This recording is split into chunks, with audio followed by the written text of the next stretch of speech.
Oh, I'm sorry, I clicked something else.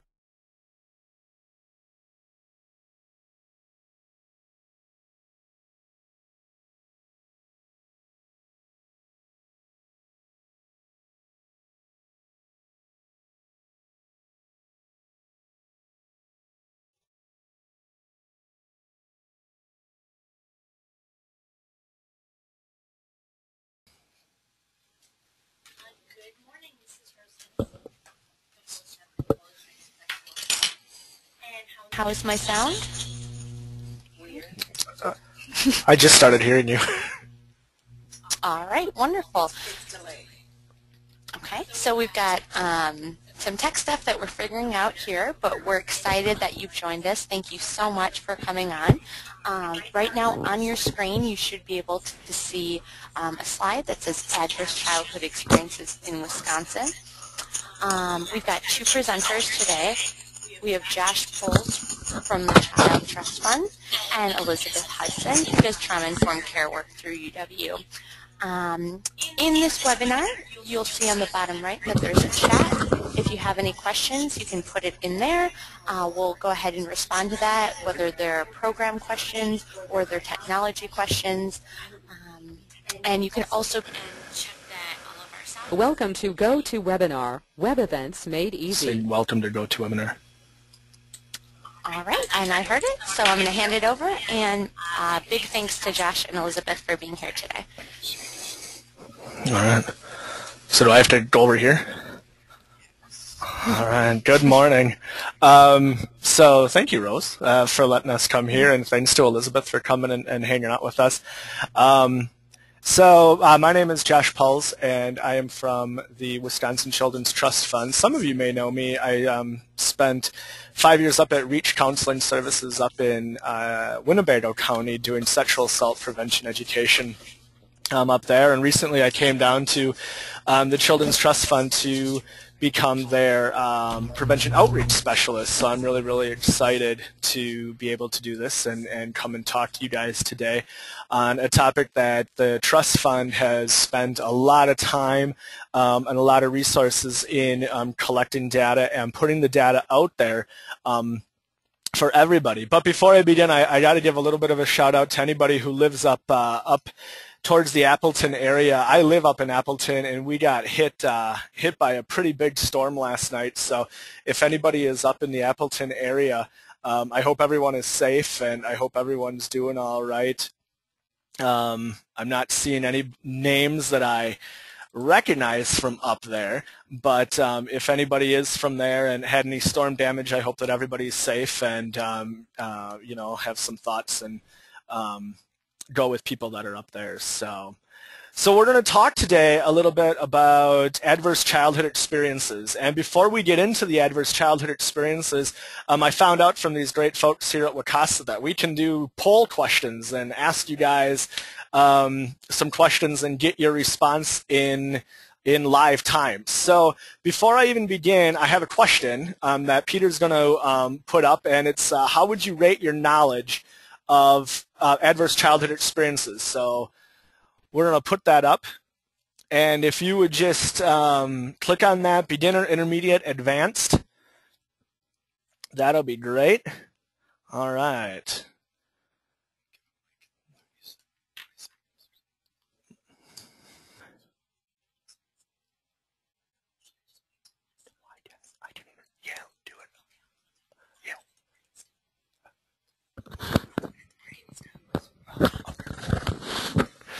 We like to whisper.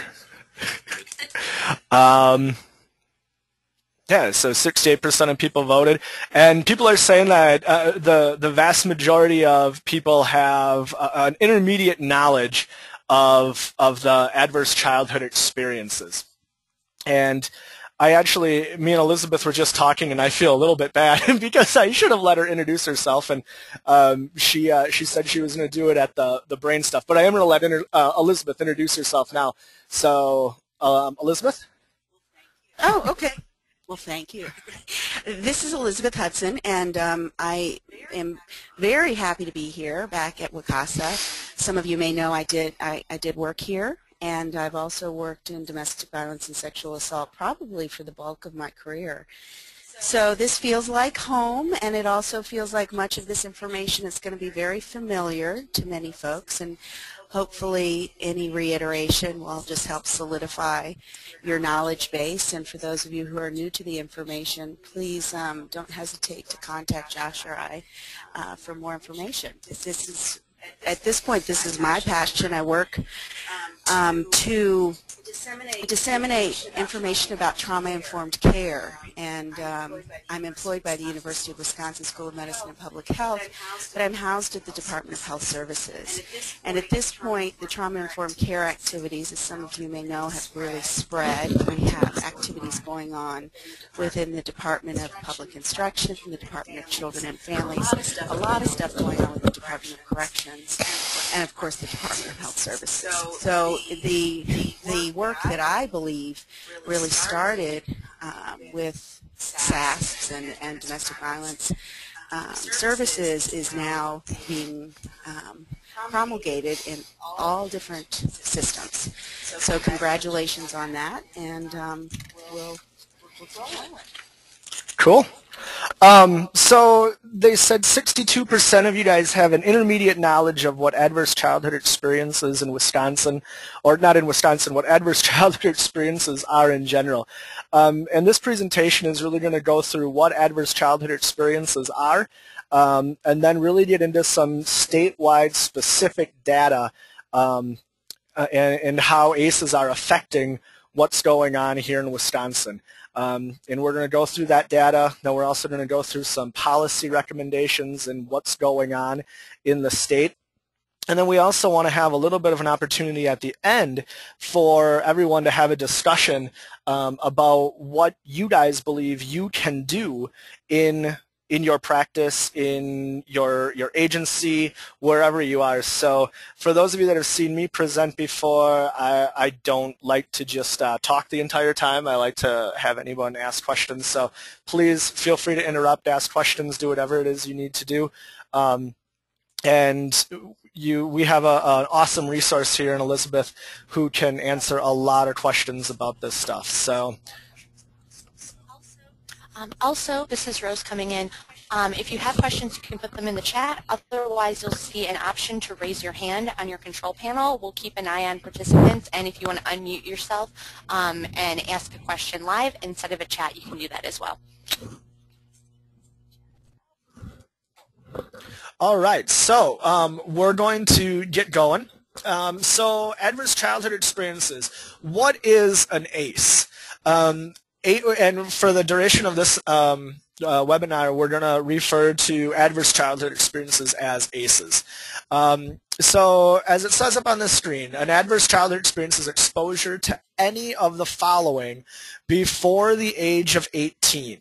As you can see, recurrent physical abuse, emotional abuse, sexual abuse, alcohol or other drug abusers in the household, an incarcerated family member, a household member who was chronically depressed, mentally ill, institutionalized, or suicidal, violence between adults in the home, parental separation, or divorce.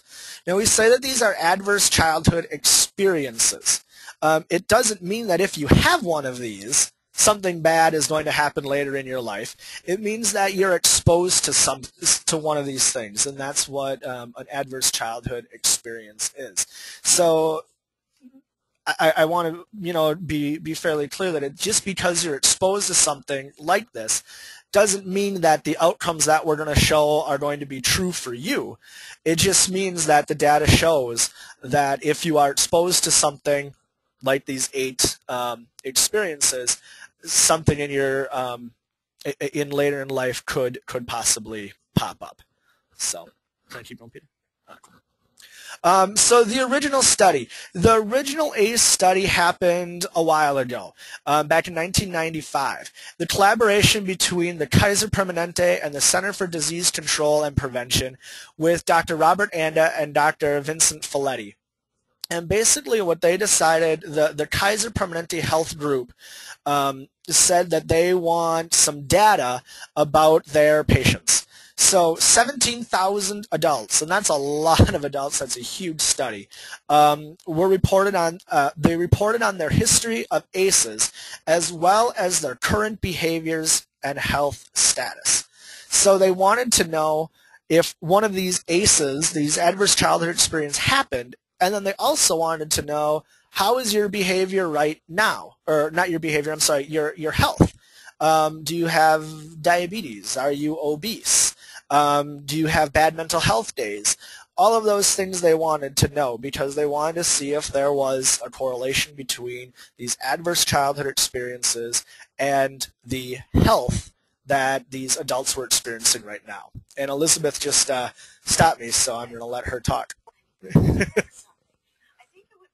I just remembered something.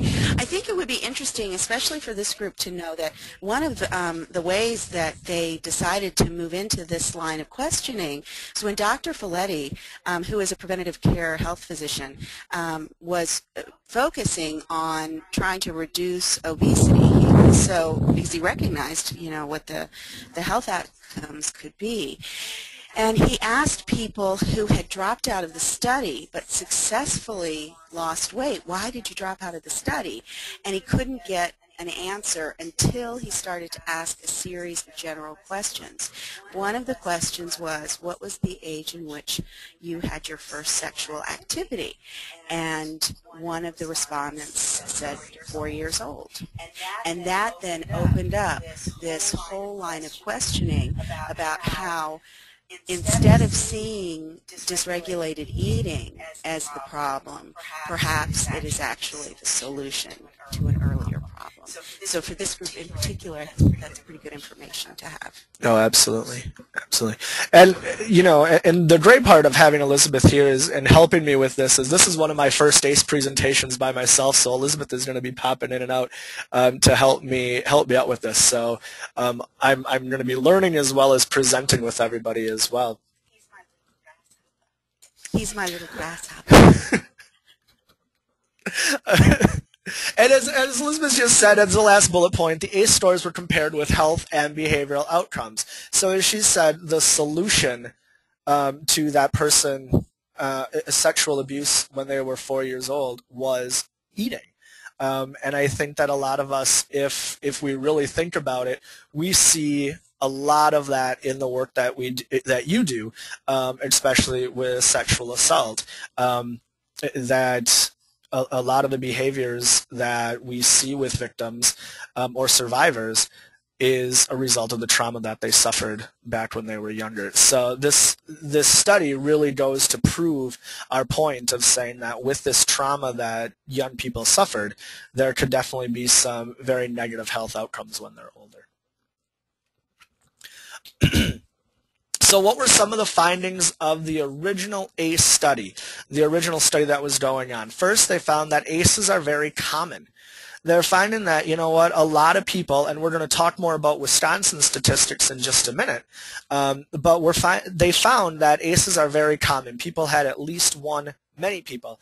least one adverse childhood experience. They found they have long-term damaging consequences. And the big thing that they found in the original study was obesity was one of the biggest consequences. It can happen in any family. I think it's important to note in the original ACE study of these 17,000 people, it was in San Diego, California. And the majority of the people that took this survey, of the 17,000, the majority were white, middle-class folk. And I believe, and Elizabeth, step in if I'm wrong, many of them were middle-aged, 50 to 60 years old as well, so in that age group. So that's a little caveat there of it can happen in any family, but in the original study, it was primarily a certain group of people that took the survey. Another finding, they have a cumulative effect. The higher the ACE score, the higher the likelihood of health risk behaviors and poor health outcomes. And I really do think that a lot of us, we knew that. We had an idea that, if you're exposed to more negative things as a child, the better the chance of something negative happening when you were older. Now we have these findings are there and we have data to back that up. And this is a leading determinant of public health spending. And we're going to talk a little bit more about that as we go along.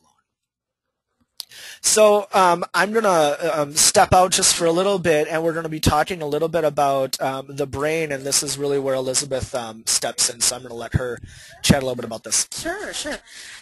So for me, this is one of the most exciting pieces of information that we've had in many, many years. The ACE study is helpful because it gives us correlations, but it doesn't talk about causation. So it shows us that with each additional ACE experience, one of these categories of experiences, so goes the probability of experiencing some of these negative outcomes. But it didn't tell us how that's happening. So the advances that have occurred in the ability to look at how the brain functions and the alterations that are occurring in neurobiology are really providing us with those insights that give us the information about how this actually happens, what's the mechanism of change. So what you have on the screen is a very nice basic diagram of the brain, and what I think is important to note when we think about the ACEs is that the brain is really developing from the bottom up.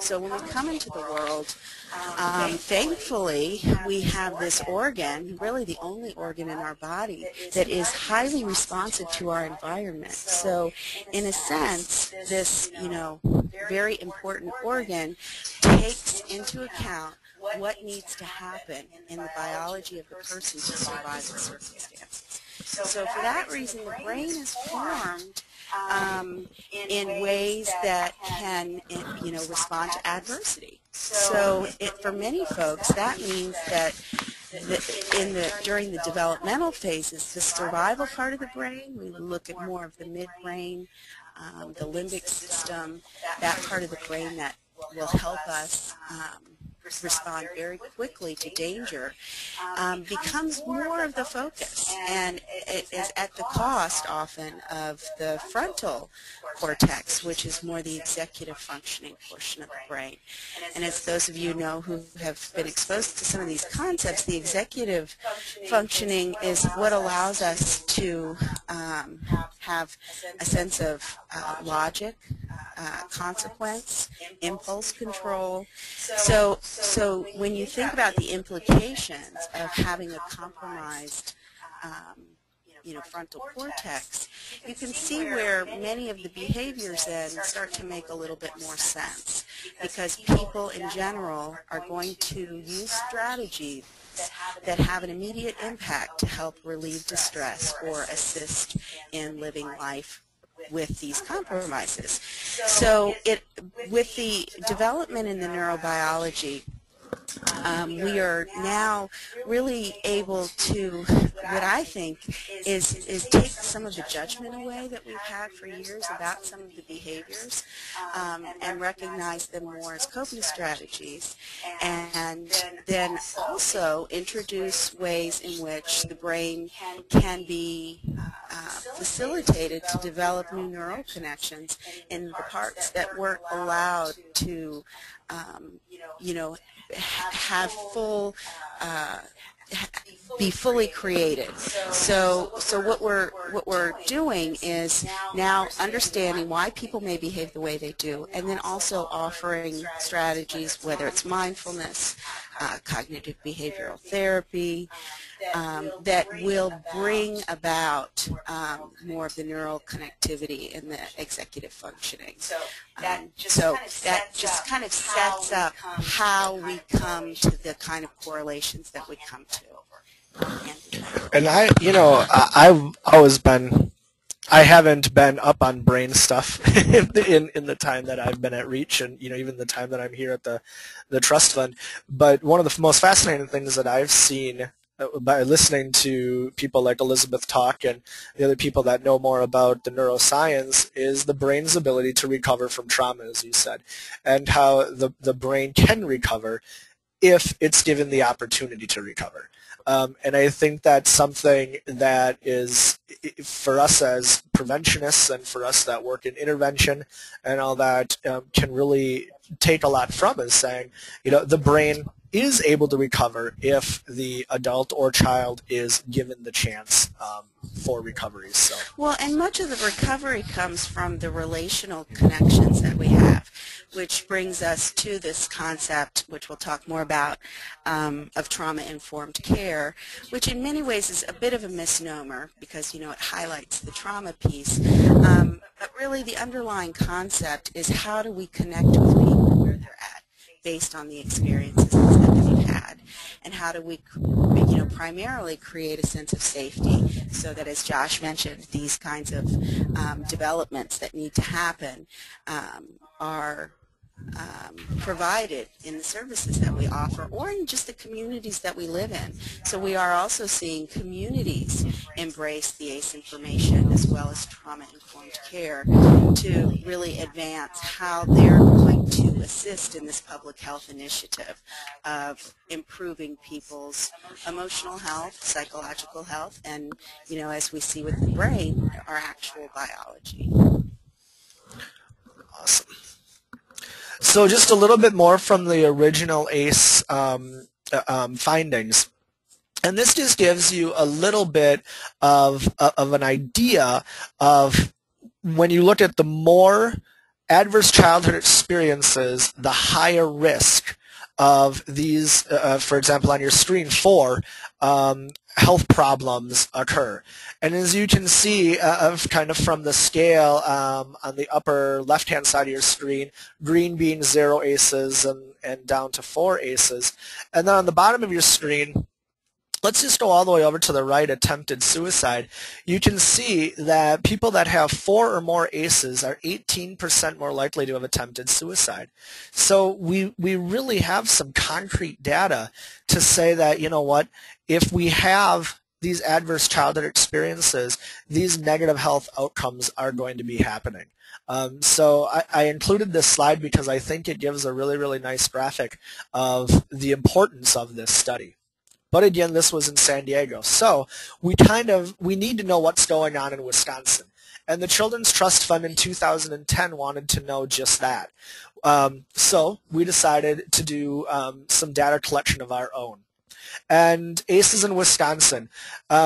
You're going to hear us refer to the Behavioral Risk Factor Survey, or the BRFIS, a lot.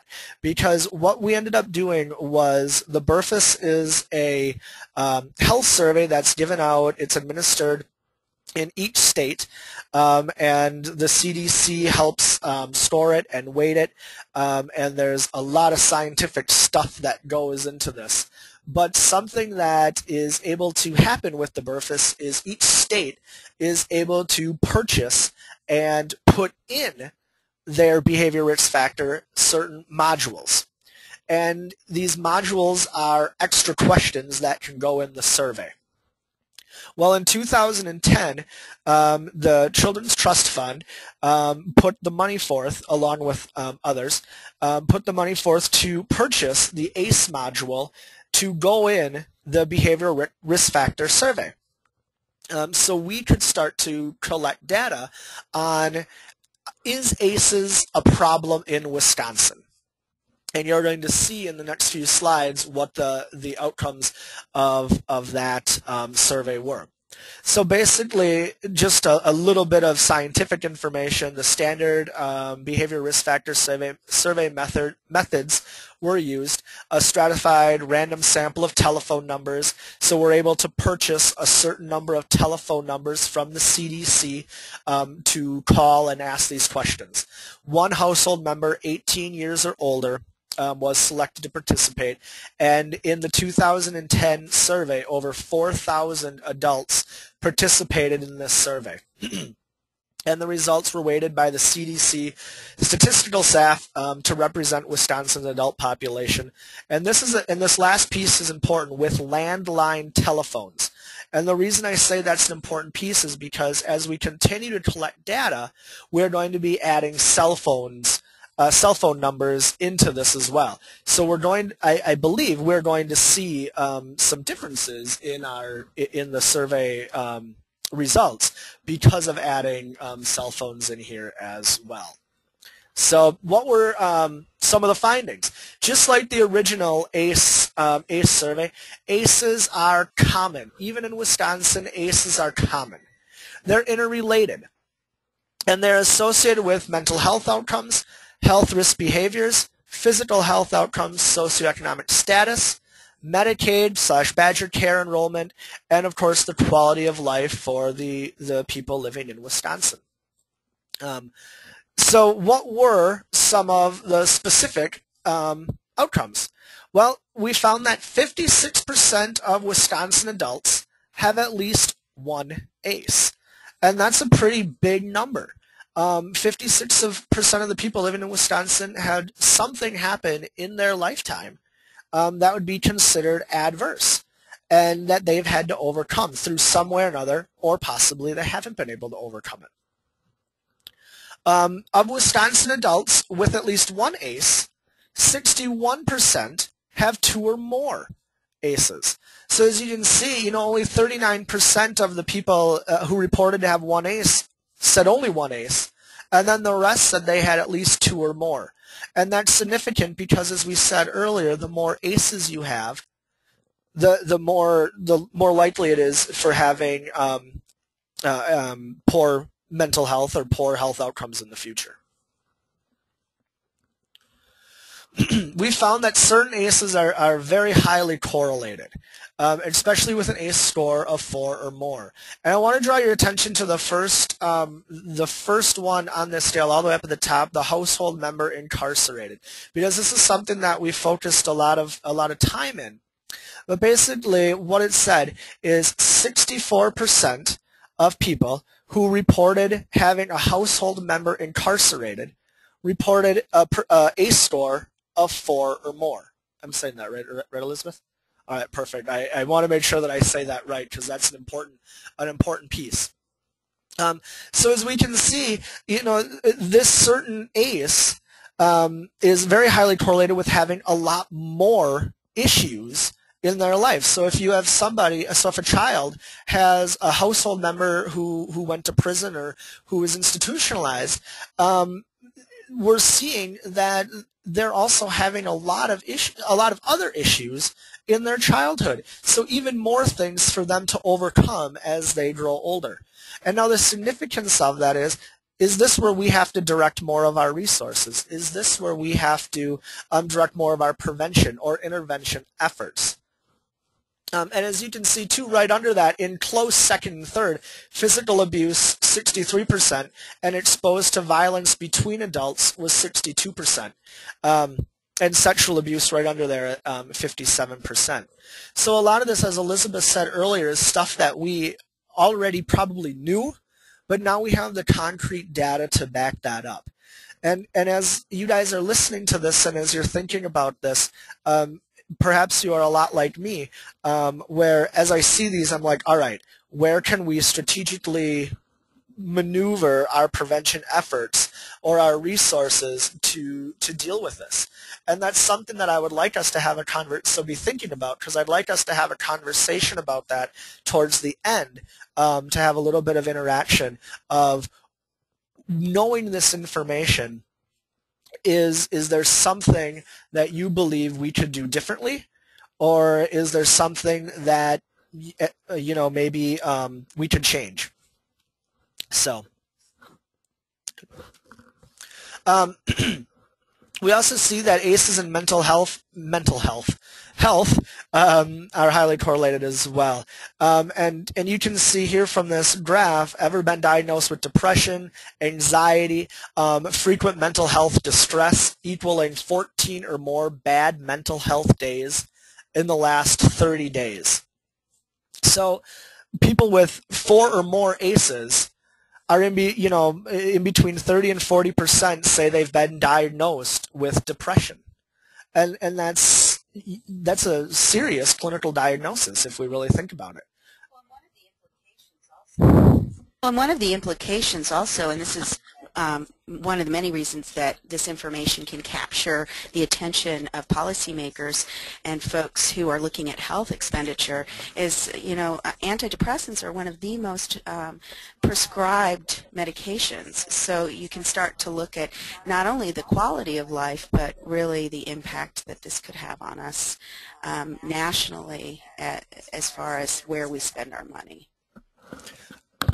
And Elizabeth makes a really good point too of how much this could save in the future as well. And I'm not going to say all the studies because I couldn't speak knowledgeably on all of them, but there are a lot of studies that are out there and a lot of publications that are out there saying that if we invest more here, we will be able to bring the cost of insurance, Medicaid, down. So this could have very, very big impacts and implications into the future.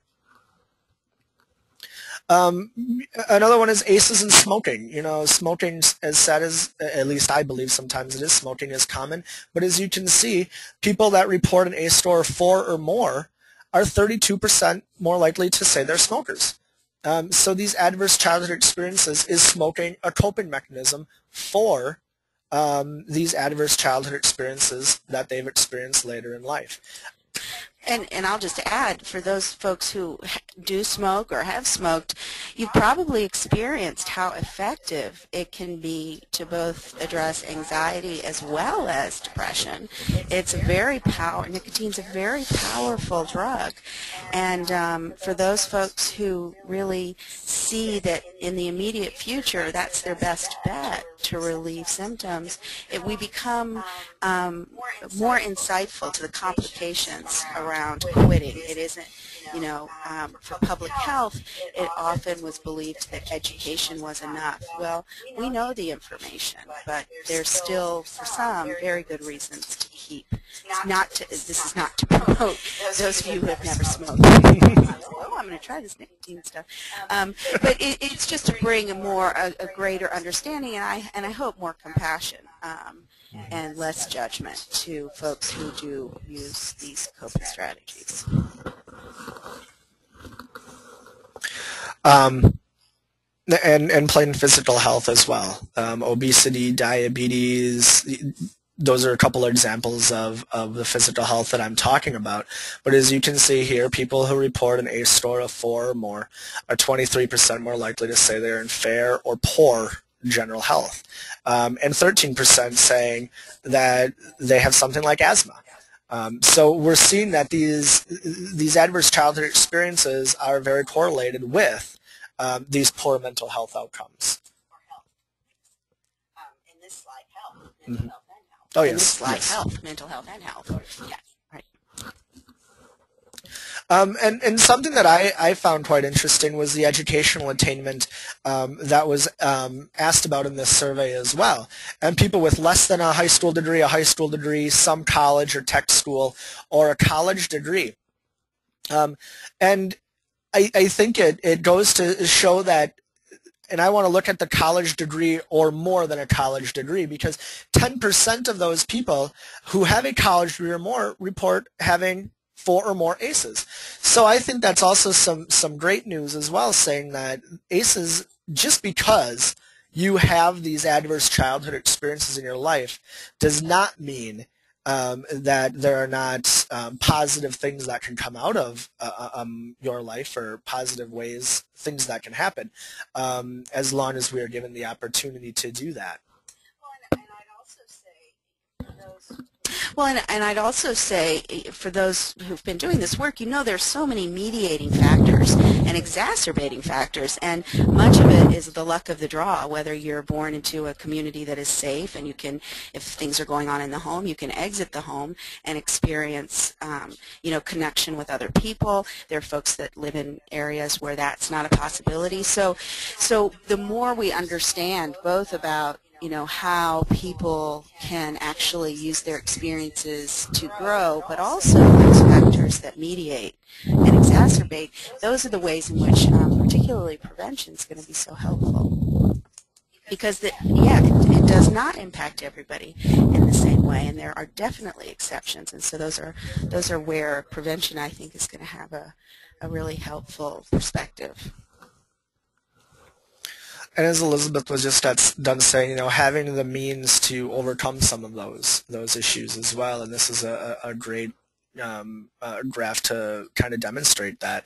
But they're showing that less than $20,000 in the household, 26% of people that have less than $20,000 in their household per year report having 4 or more ACEs. So there is that discrepancy in between household income and ACEs as well. So what type of environment you do live in, and are you able to get out of this situation? And privilege, I think, also has a lot to go, or has a lot to do with this as well. And I think that's a conversation that we have to have. And that's not a conversation, I think, for right now, because that's a very broad and big conversation. But seeing the privilege that you have and how that factors into this is something that's important to talk about as well. Elizabeth did talk a little bit about Medicaid enrollment and the possibilities of the financial impact of this as well. But as you can see here, 4 or more ACEs, 27% more Medicaid enrollment. And when we look at stuff like that, we're clearly able to see that this has an impact not just with physical health or mental health, but financially as well. Looking at insurance, looking at, are you able to afford mental health services or physical health services? Do you have insurance besides Medicaid or Badger Care? And I think these are important to see that 4 or more ACEs, and you're looking at the enrollment in Medicaid going up, that does play a significant role. And of course, the quality of life as well. And you're seeing, the green bad mental health days, the purple bad physical health days, and the orange of limitation days, being you're limited in doing what you would normally do. Maybe you feel like you can't get out of bed, or something like that. But 4 or more ACEs, you're looking at the number of these types of days in the past 30 days are just going up and up and up. And I think, and I've talked a lot about 4 or more ACEs, but looking at the 1 to 2 and 3 ACEs as well, there is a fairly significant jump from 1 ACE to the 2 or 3 range as well. Looking at 1 ACE being, maybe 2.5 bad physical health days, to 4.5 almost bad physical health days when you have 2 or 3 ACEs in your life. So really looking at the quality of life, and then also, and Elizabeth will touch on this as well when she talks more about trauma-informed care, but how are we treating the people who are saying they have bad mental health days or bad physical health days? Is there judgment that we have towards them? Are we taking into consideration what they may have gone through when they were young? How is our language affecting them? And I know Elizabeth has talked to me about the language that I use, and we do it on a daily basis, so. Well, and I'll just add, because a lot of the work I'm doing right now is in the Department of Corrections, specifically with juvenile corrections. This idea of judgment that we're talking about becomes so important, and I hear a lot of folks saying, it sounds like you're just excusing bad behavior. You're excusing things that people should really be held accountable for. And looking at ACEs and integrating trauma-informed care is not about letting people off the hook. From my perspective, it is about explaining behaviors that we before didn't understand fully. And with a new explanation comes the ability to bring new answers. So because I can kind of hear, a few people probably saying, well, people should, just handle them, just change their life, make better decisions. So that's where we come from. Yes, we still have things like the Department of corrections, but if we have better ways of understanding why choices are made or why people react in certain ways, then we can bring better strategies to address them. And I think going along with what Elizabeth's saying is having these conversations, and because I'll go back to a conversation that me and Elizabeth just got done having a week or so ago, and my own views on this, and Elizabeth's nodding her head like, oh yes, I remember this. But my view, especially being in the sexual assault field, really having that attitude of you have to be accountable for your actions, and holding people accountable for that. And for me, there wasn't much gray area in that. But Elizabeth was really talking to me of saying, when you have suffered the trauma that young people suffer, your brain develops, just like we got done talking about, in a little bit different way. And that doesn't mean that people should not be responsible for their actions, but it means that preventionists and adults and people who are working with them really must understand that there is more than just the accountability piece. Possibly they're not able to really realize, and please, Elizabeth, jump in if I'm saying this wrong, they're not able to realize what they're doing because of the trauma that they've experienced. Well, I think what this opens up is a much larger conversation that I think would be really important to have at this point in sexual assault and domestic violence development, and that is what do you do when you have to start seeing things in more shades of gray, that they're not as black and white as we may have believed. Certainly we still need to look at things like oppression, and I think feminism still plays an important role in the work that we do, but we have new understandings, and it's about how we integrate that responsibly into the beliefs that we've held for a long time. And if anyone would like to have more of a conversation about this, I have all of our contact information at the end of the presentation. So please, contact us, and we can have more of that conversation about this as well. So we have all of this data, and as sad as it is, when we look at this data, we can get very sad and being like, man, what in the world are we going to do about it? But there is, kind of that silver lining and that light at the end of the tunnel. And something that I think a lot of people have seen is this word called resilience. And what we found is that for people who have a lot of these ACEs and who have gone through the ACEs and have been okay going through the ACEs, we've seen that one of the biggest things is that they have been resilient. So the presence of protective factors can often mitigate the consequences of adverse childhood experiences. And these protective factors can increase a person's resiliency. And these are a couple of these protective factors that can build resilience, and they include and the biggest one, caring relationships with parents or extended family members, and I'll include even an adult, a caring relationship with an adult in their life that is positive. That is something that, and I've seen it working with kids for as long as I have, that's something that kids, they crave. They want to have that good relationship with an adult. They would love to have it with a parent or an extended family, but just an adult that they can come and they can talk to about what's going on in their life. My background is in school counseling, and being in the schools, and I've seen this firsthand, and for those educators and those other people who work with kids in the schools as well, you can almost look in the hallway for those kids that are craving that relationship, and I think it's important for us to extend that hand, and really take that leap, because unfortunately sometimes I don't think those kids take that, and they shouldn't have to. Us as caring adults need to take that. And just going down the list, good health and a history of adequate development, good peer relationships, having some hobbies or interests, above average intelligence, that's the luck of the draw, as Elizabeth said earlier, an easy temperament, positive disposition, active coping skills. And I want to talk a little bit about active coping skills as well. Again, that is if they were taught good coping skills.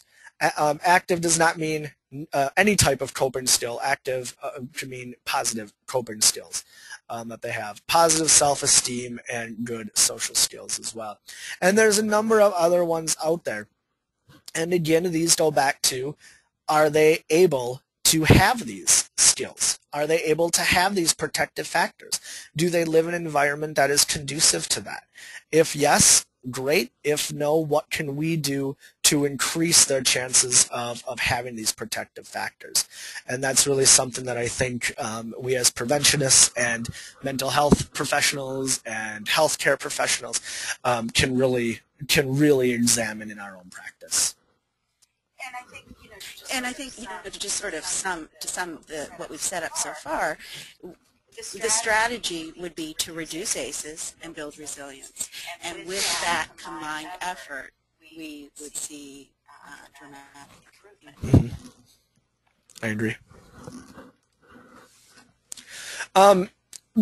And that being said, additional research is needed to better understand how some individuals and communities are able to thrive under difficult and traumatic circumstances. When I've gone and talked to people about this, which hasn't been terribly long, but the conversations that I have had was people saying, well, listen, just because the child had a divorced parent, that might not be an adverse childhood experience. The parents might be in a violent relationship, or it might be better for the parents to divorce. Again, this is saying, it doesn't necessarily mean that every single one of these, if a child goes through it, is going to be negative. But additional research is needed to understand how individuals and communities are able to thrive under these circumstances. And that's really going to be us going out and really asking, how are you doing okay? What's happening? And it says, too, trauma-informed care systems, including skills and competence in trauma-informed care among professionals, can also increase resilience. So with that being said, I'm really excited that that Elizabeth is here for this, because she is the trauma-informed care expert in the state. So I'm going to let her talk more about this. So funny. This is what my life has come to. I'm the trauma-informed care queen. I'm not going to spend a lot of time talking about this concept, because we couldn't do it justice. We're just sort of placing this amid the ACE conversation.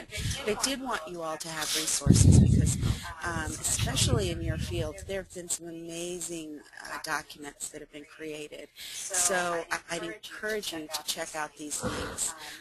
Many of them are coming from coalitions. I think there's one from Washington State, one from Alaska, and then Disability Rights Wisconsin in collaboration, I think, with WCASA, created also a document that helps develop trauma-informed sexual assault services. So you have a lot of resources out there. And I guess one of the things that I just want to stress is this is not new to sexual assault and domestic violence work. This, as I see it, is really where the origin of our work started. It was about meeting people where they were at, understanding that the experiences shape a person, and because of that, services need to reflect how that person sees the world. And because there has been so much work in your fields, we are able to look to success. And in fact, it was really looking at women with co-occurring disorders who were willing to talk about what their history was, that this started to move with such force across the nation. So hats off to the work that you do, and in many ways you are carrying this legacy from many years ago. Unfortunately, because of many different factors, not the least of which is financial, services within sexual assault and domestic violence have in many ways had to cater to financial requirements. And some of that has meant becoming more engaged in the medical model of service. And trauma-informed care is really questioning some of the medical model's approach, such as, you know, seeing one part of a person or one experience as defining that person, having services set up more for the efficiency of the service rather than the ability to engage people in services. Because as we know, people with complex histories are some of the folks that have the most difficult time engaging in traditional services. So having this as a possible culture change across all of our systems provides the opportunity for engaging folks who have been left behind. So again, you've got resources in front of you, and we really view the trauma-informed care movement as a very hand-in-hand process with educating people about ACEs, because it is one of the ways that we can be more hopeful and effective once we get information that can be daunting. And Elizabeth, I'm not sure if I see this on here. You have a trauma-informed care listserv that you send out that is packed full of resources and links and everything. So I see Rose typing furiously away. I'm going to be guessing she's going to say something about that listserv. That's absolutely fine. Yep. There's a few ways to get added, but that's one way that is sure to get you on the list. Oh yeah. Go ahead and send an email. So it's elizabeth.hudson@wi.gov. And you will join a membership of about 1,500 people. Several hundred are from across the country who do trauma-informed care trainings with different, operating from different curricula. So it's, I think, not only helpful in keeping up to date with some of the research that's going on, but it also brings about a sense of community so that folks don't feel like they're the only ones. And many times it does feel like you're pushing the boulder up a hill. And and the reason I mention that is it's been very helpful for me being new and seeing that it's been very, very helpful. So I would suggest people doing that as well. And at the end of this, my last slide is both our contact information and Elizabeth's phone number as well. Sorry, but her office phone number. So to give out to people. So please feel free to to contact either one of us for more information on those. So we talked about ACEs and we talked about, the trauma-informed care, but really, so what are the implications for the prevention work that we're doing? And, so what does this mean? What does it all mean to us? And we alluded to it throughout the presentation to a lot of these, but really these are some of the concrete implications to this. If we can prevent ACEs, we can make a significant impact on public health, risky behaviors, enrollment in public benefits, etc.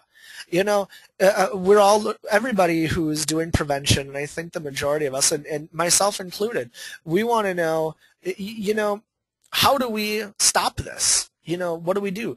And this is a start. If we can start to prevent ACEs, and by prevent ACEs, the key to that is becoming aware of what ACEs are and then looking at what we're already doing. And we're going to talk a little bit about some of the strategic recommendations that the Children's Trust Fund has made and what we're doing statewide and how you can become more involved in those efforts.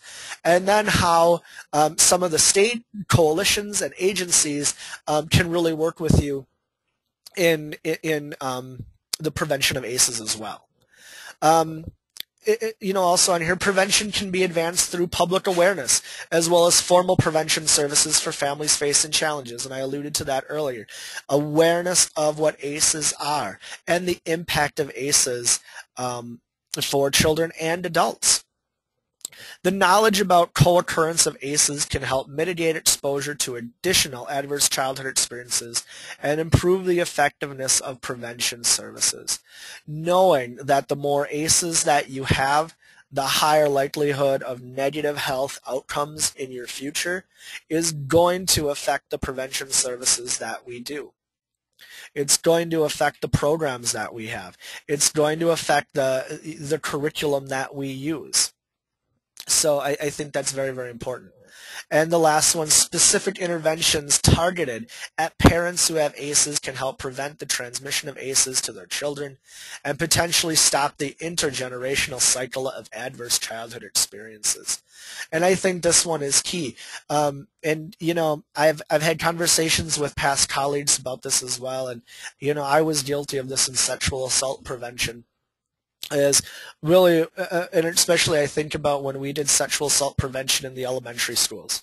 And we talked in the elementary school about, you know, good touch, bad touch, and safe touch, unsafe touches, you know, the new terminology coming out, and teaching kids how to be safe. And that's good, but it's kind of hard to teach a first grader what they have to do to be safe. You know, that's really difficult to do. Why don't we go and talk to the parents more, or try to talk to the parents more, and really looking at, you know what, it's not the kid who needs to keep themselves safe. It's us as adults who have to keep kids safe. And that's really what we're talking about here. If we can reach these adults so they can stop, as it says here, the intergenerational cycle of ACEs, that's where I believe we can make a really, really big dent. And that as preventionists, we have such a unique role. We have such an awesome role in being able to do this. And it took me a while into my prevention career to really think about that, of saying, look at really the awesome effect that I can have. And I speak more, and I speak as a man, a young white male. What are the effects that I can have on young men? When we think about sexual abuse, when we think about you know, objectifying women, when we think about societal pressure on men for sex, and then of course the pressures on women as well, we're able to have a very, very big impact, and that's a really cool thing to be able to say. So I think those are really important. So we have the implications of prevention, but also the implications of intervention. And intervention of, you know, what can we do for people who already, you know, have these big ACE scores. Assessment for ACEs and trauma should occur in all systems that serve children. So, you know, whether you are a preventionist, whether you are a healthcare professional, a clinician, whoever, assessments for ACEs and trauma should occur in all systems. And that's something that I think should be incorporated into what we're doing. And for more assessment information, I would really encourage you to defer to Elizabeth. Her vast knowledge of these assessments and how to incorporate them into your practice is just extremely valuable. And she's doing some great work with that. Identifying and promoting protective factors among adults and children can help build resilience and lessen the impact of ACEs. Given co-occurrence of ACEs, intervention for one ACE should always include assessment for other ACEs and appropriate interventions. So if you're looking at one ACE, if you have a child who has been, or somebody who reports the ACE of divorced parents, chances are there's something else that's going on, you know, so looking for the co-occurrence of those ACEs. And of course, social services, health systems, and prevention programs should continue to move towards building more trauma-informed care practices and intervention. I would also point you to the Children's Trust Fund website. wichildrenstrustfund.org is our website, and they have a great trauma-informed organizational assessment on our website that organizations can use to see how trauma-informed your organization is, and that's a great stepping stone to have to start that conversation. So I would really encourage people to take a look at that. So I talked about policy recommendations that we have. So when we issued this booklet, and basically the entire presentation that you just saw, the Children's Trust Fund has really, really nice publications of this presentation, and if anybody's interested in getting some of those, please let me know. I've got a lot that I can give you, and they're really, really nice to have. But after we did this, we were like, we need to do something about this, and we came up with these policy recommendations, and this is something that the Trust Fund really took to heart. And this is something that we're doing along with Elizabeth, along with WCASA, WCADV, the Department of Corrections, the Department of Health Services, the Department of Children and Families, and different local organizations as well. For example, Waukesha County Department of Human Services really is involved in these recommendations as well.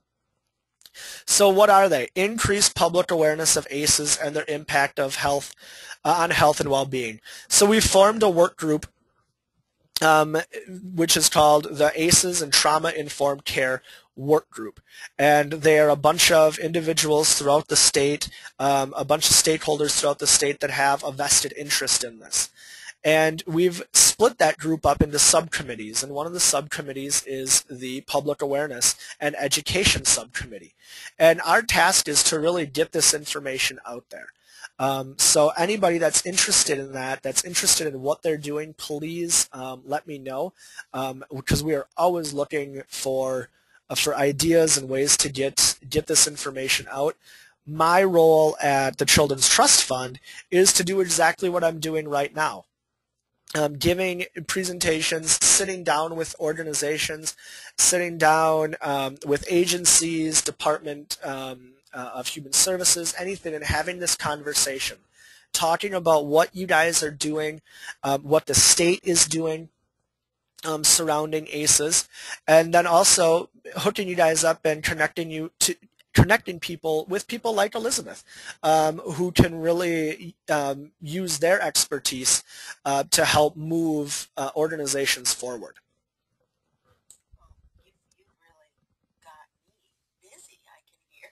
I got Elizabeth very busy. You do. I'm up into it. One of the things I'll just interject with as far as policy goes, because this data is really so powerful, I think we were able to engage folks that typically would not be in these conversations. And one aspect has been something called Fostering Futures, which is a group of folks really led by Mrs. Walker and her commitment to understanding ACEs and integrating trauma-informed care in communities. So because of that commitment, cabinet members have been introduced to ACEs and trauma-informed care and legislators. So we're seeing, as a result of a lot of grassroots involvement and activity, a culmination of people in top leadership roles now understanding this information. So we have this powerful ability at this point to have a top-down and bottom-up kind of movement. So Wisconsin will set itself up as being a leader in this area. Absolutely. So a few more of these recommendations: increase the assessment of and response to ACEs in health and other human service settings, enhance the capacity of communities to prevent and respond to ACEs. And this is part of my, and these are all really part of my role with the Trust Fund, is to work with communities, to work with these agencies to become aware of these ACEs and then develop strategies of how to respond to them.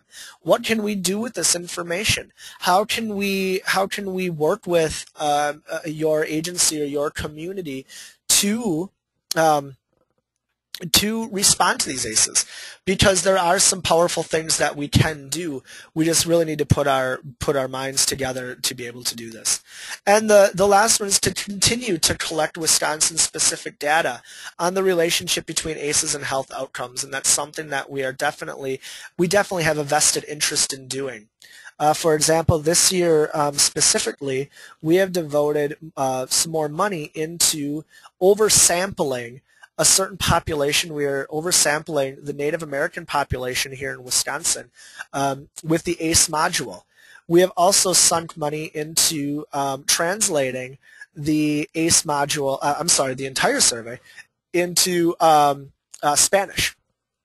So we want to make sure that we do continue to collect this data, and we are going to continue to publish this data. So be looking for, in the very near future, some data briefs that are going to come out with the 2011 and 2012 data that was collected. We work very, very closely with the University of Wisconsin-Madison School of Social Work, who really is our scientific partners and research partners in this endeavor, and they are invaluable to the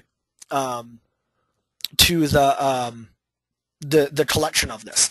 So it's really, really interesting to have them on board, and it's just wonderful stuff.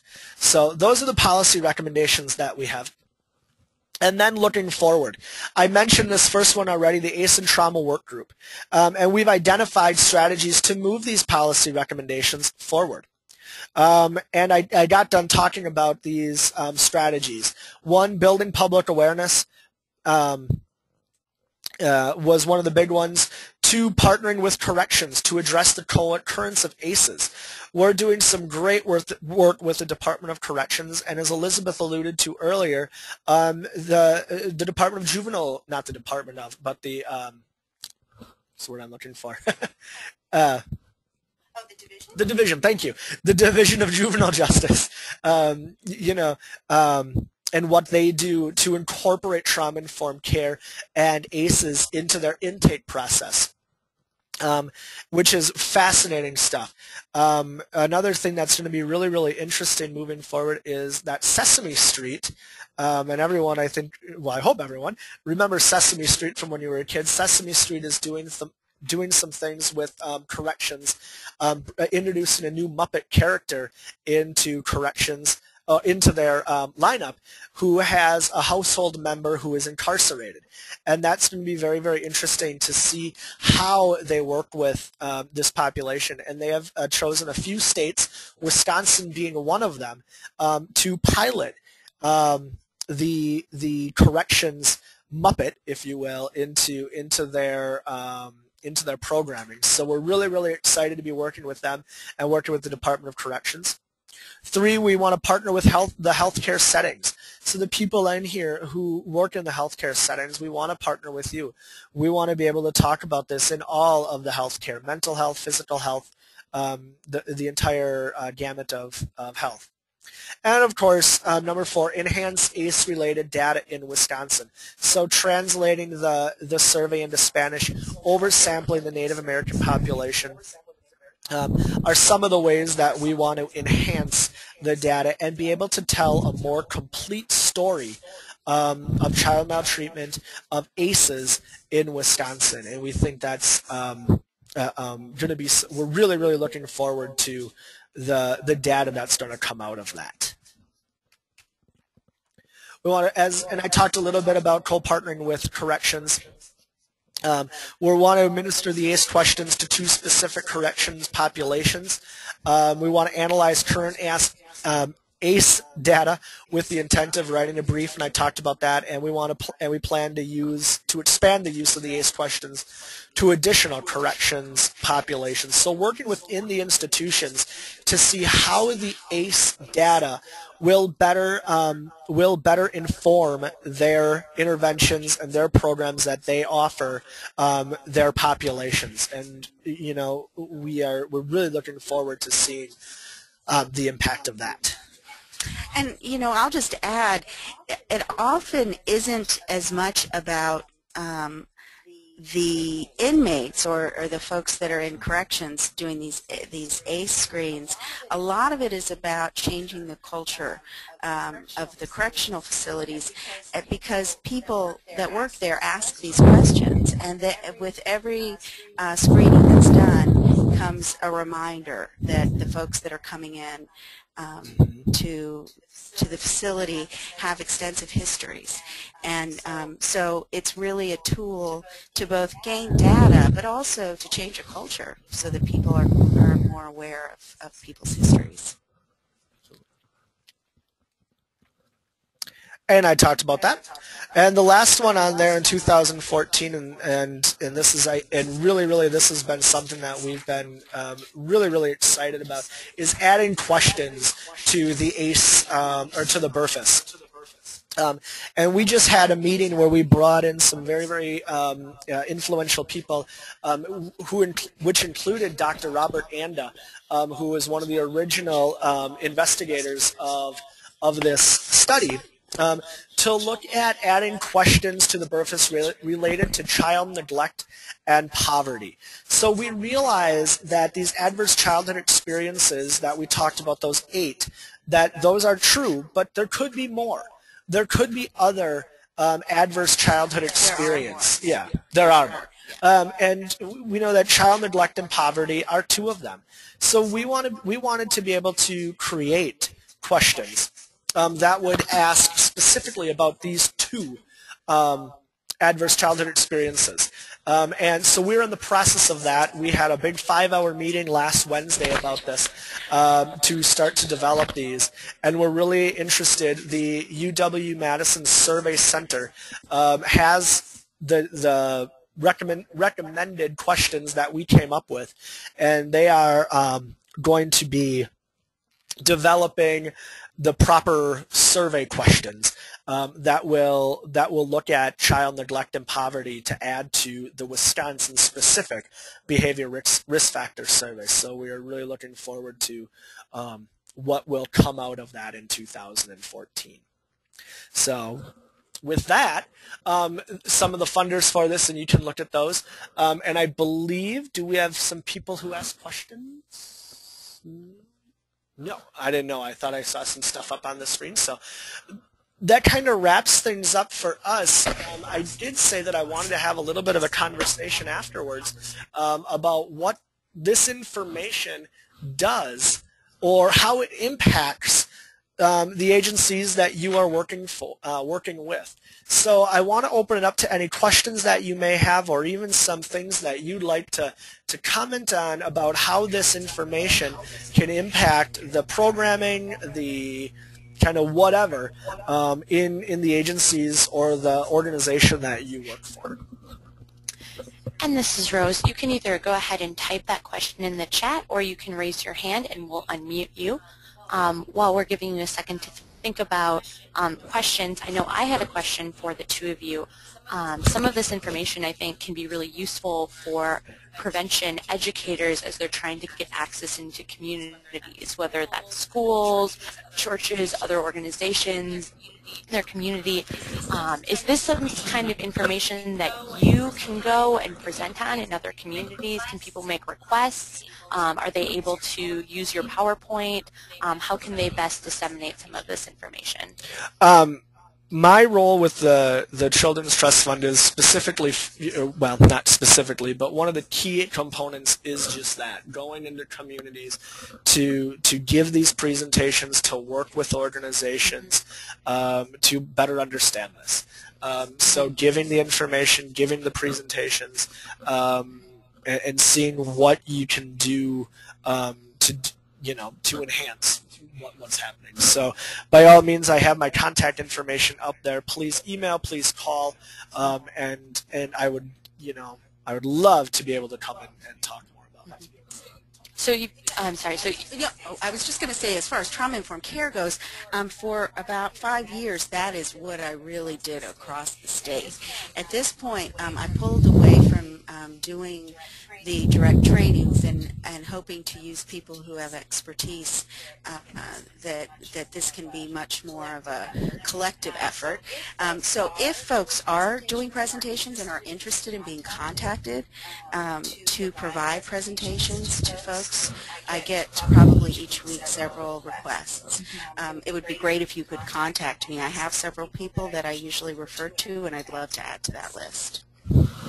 So just to confirm, even if someone is not based in Madison, the 2 of you are welcome and able to travel out to other parts of the state to give presentations. Josh is Yep. yeah, and I have people I refer to. Yeah, my position is statewide, so I'm able to go anywhere.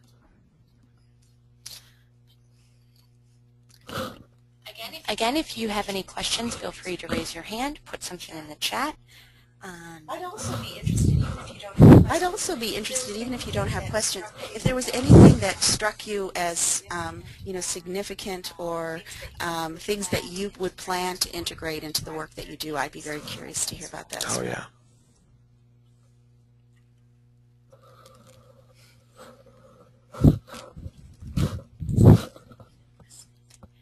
And one other thing that I noticed when you were asking, things that stood out, was that over half of participants who have experienced childhood sexual assault, it was 57%, have other ACEs and have experienced other ACEs. So if they've experienced sexual assault as a child, they've also witnessed TB, or they've also, and I was wondering if you think that there are any implications for age of doing prevention work. Like, does that mean if I'm working with high school youth that I should maybe be doing something different, because I recognize that if I have childhood sexual assault victims, they're also experiencing other things? Does that mean that maybe I should be trying to get in earlier before some of this stuff happens, maybe when kids are in elementary school? Do you think that there are any implications that lie there? Well, I'm going to go back to some of the really fascinating information that's coming out of the study of neurobiology and some of the brain imaging that's been done. And this doesn't directly answer your question, but in particular, a researcher, Martin Teacher, out east, is now better understanding the parts of the brain that are affected at what age, what stage of development, by what adversity. So there is research coming out that looks at how certain adversities affect girls and women that may not affect as strongly the young men and vice versa. So I think, as we continue to gather information, we're going to probably be able to be more strategic. But overall, what this information is telling us is that the development of ourselves, our neurobiology, our worldview, our psychology is forming as we develop and grow. So I would definitely say that the earlier we can get in and assist in the promotion of that healthy development, the better. And I agree. The getting in as early as possible, but then also looking at when we look at resiliency and the coping mechanisms, I don't think there's ever an age that we can stop building those coping mechanisms and building resiliency. I think that's extremely important. So any age. And I said that Heather, you talked about, you think it's significant to focus on the parents and informing them about the ACEs and how they have affected them, how this has affected them, and how it may be adversely affecting their children. And I agree wholeheartedly with you. I think back to my own childhood and my own parents, and I love my parents. They, I believe they were wonderful. But I think a lot of times parents have the mentality of, well, this happened to me and I turned out okay. Really talking to them about, you may have had different experiences and you may have had different coping mechanisms. Does your son or daughter or youngster in your life have those same advantages that you had? So really talking to the parents about that, I think, is absolutely essential. I think that's important. Yeah, and one of the things that I mentioned, Dan Siegel has done some really great research around how young children attach to caregivers who have had significant trauma histories. And indeed, what is found is that once those trauma histories are resolved, the attachment that may have been disorganized becomes a secure attachment. So I think that there is generational work that is done by addressing parents' issues, because really the development that we talk about is done in relationship primarily with the primary caregiver.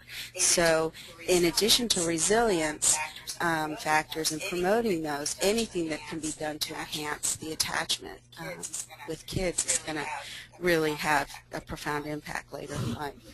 Absolutely. Absolutely. It looks like we had another comment. Josh, would you be able to Yeah, take that? I believe from Stephanie Ortiz. Wow, thank you all for sharing your knowledge. I'm inspired and have been for a while to prevent fetal alcohol syndrome disorders among Native American communities in Wisconsin. Fetal alcohol syndrome disorder is 100% preventable. This presentation deepens my knowledge of how ACEs like this impact the lives of people and communities. And I think you're absolutely correct, Stephanie, when you say that. You know, ACEs, it does impact all, the entire spectrum of people and communities, from every community member in Wisconsin. So. Yeah, and I would add to that, I think that looking specifically at fetal alcohol syndrome is so important, and also just recognizing when we're dealing with communities like tribal communities, there's something that we talk about called historical trauma. So we can enlarge the conversation so that it isn't just about individuals, but it is about a culture that has experienced over time oppression and unresolved traumas, and how that impacts a community, and then of course the individuals in the community.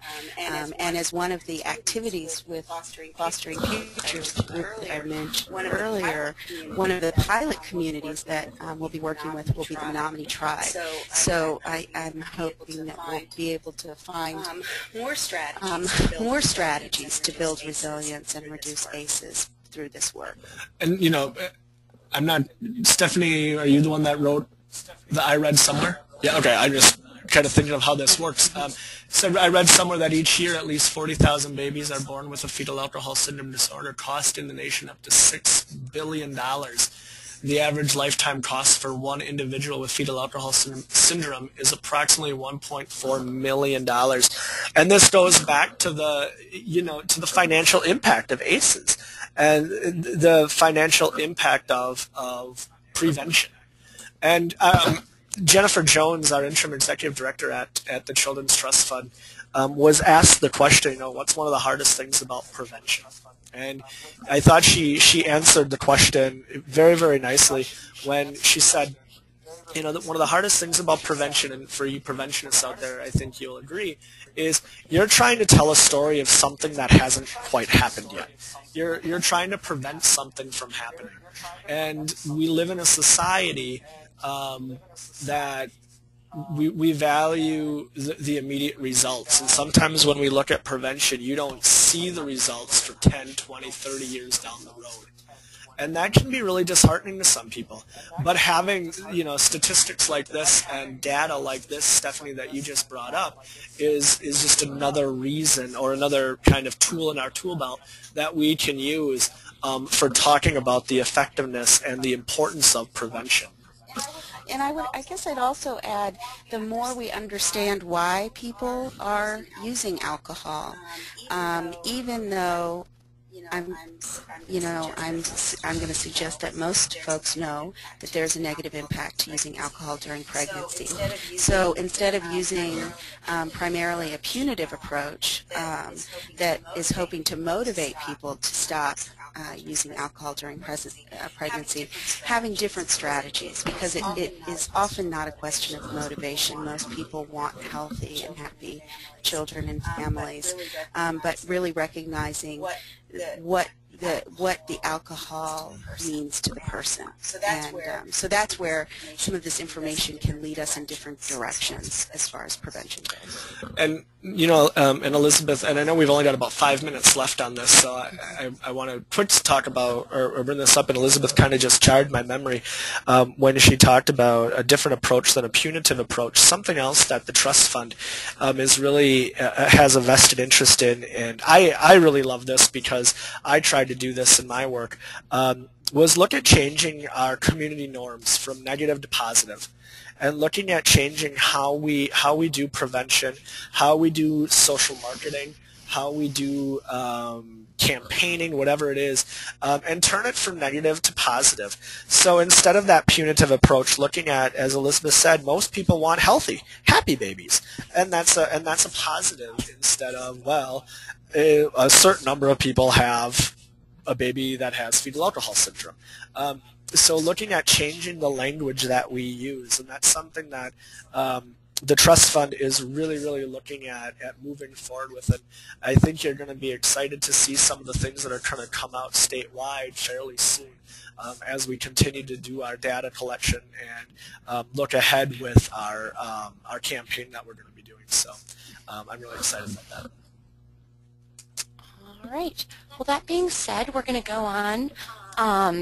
And if you have any questions, you can put them up in the last few minutes or two. But otherwise, I just want to bring to attention some future dates that we have in this webinar series. September 28th, we're going to have a speaker coming in, still to be decided about integrating primary prevention into intervention-focused presentations. Also, some classroom or group facilitation management will be included in that. And then November 20th, and I'm really excited about this presentation, we are contracting with the Michigan Coalition to End Domestic and Sexual Violence to give a webinar on community and society interventions. And they are currently being funded by the Delta program to do just this in preventing intimate partner violence.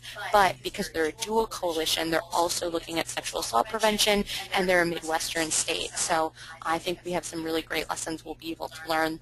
Those are Wednesdays, 10 to 11:30. We always have things archived. If you can't make it during that actual day, you can email me with questions, and there should be a link that you can click on or copy and paste or type into your browser. If you can take a few minutes to give us some feedback on this webinar, we really appreciate it, specifically too for future topics so that we can make sure we're really meeting the needs that you have.